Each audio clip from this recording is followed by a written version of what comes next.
দরজায় কড়া নাড়ছে ঈদুল আজহা। এই প্রথমবার টানা 10 দিনের ছুটি ঈদের আনন্দ যেন বাড়িয়ে দিল কয়েক গুণ। রাজধানী সহ বিভিন্ন স্থান থেকে দক্ষিণাঞ্চলে আসছে কয়েক লাখ মানুষ। এ যাত্রায় সবারই প্রথম পছন্দ ছিল সড়কপথ। তাই বরিশালে বাস মালিক গ্রুপ হাজার খানেক পরিবহন যুক্ত করে রেকর্ড গড়েছেন। পিছিয়ে নেই বিআরটিসি বাসও। ঈদের সময় ঢাকা থেকে অন্তত 800-900-1000 গাড়ি আসবে, আবার 1000 গাড়ি যাবে।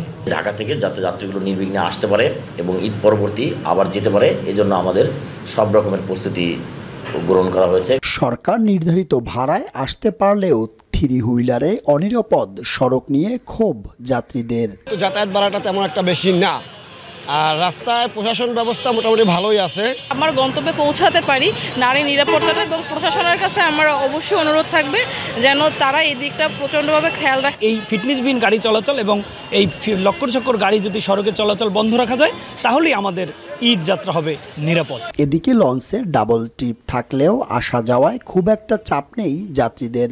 স্বাচ্ছন্দ্যে আসতে পেরে খুশি তারা। নিরাপত্তায় বাড়ানো হয়েছে পুলিশ ফোর্স, সচল থাকছে সিসিটিভি, দাবি পুলিশ কমিশনারের। কালার এক্সপার্ট, জর্জ স্যাপ এবং মাইল্ড অন হ্যান্ডস টেকনোলজি সমৃদ্ধ অরিক্স ক্রিস্টাল ওয়াশ আপনার নন। আমরা যে হাইওয়েতে ঢাকা থেকে যে গাড়িগুলো আসছে সেটাও যাতে সঠিকভাবে পটুয়াখালী, বরগুনা এদিক দিয়ে পাস হয়ে যেতে পারে সেই ব্যবস্থা আমরা করছি। তো সবকিছু মিলে ইনশাল্লাহ আমাদের নিরাপত্তা ঠিক আছে। ফিটনেসবিহীন গাড়ি বন্ধে টার্মিনালে ঈদের আগে এবং পরে মাঠে থাকবে বিআরটিএ। আমাদের বিজনেস টিম গঠন করা হচ্ছে প্রতিটা জেলাতে, পাশাপাশি প্রতিটা বাস টার্মিনালে আমাদের নিয়ন্ত্রণ কক্ষ থাকবে এবং ফিটনেসবিহীন গাড়ি যাতে চলাচল করতে না পারে সেজন্য ওখানে বুথ থাকবে। রাজধানী ঢাকাসহ দেশের বিভিন্ন অঞ্চল থেকে কর্মব্যস্ত মানুষ ঈদের আনন্দ ভাগাভাগি করতে ছুটে আসছে দক্ষিণাঞ্চলে। তাদের আগমন এবং ঈদ শেষে কর্মস্থলে ফেরার যাত্রা হোক নিরাপদ, এমন প্রত্যাশাই আমাদের সবার।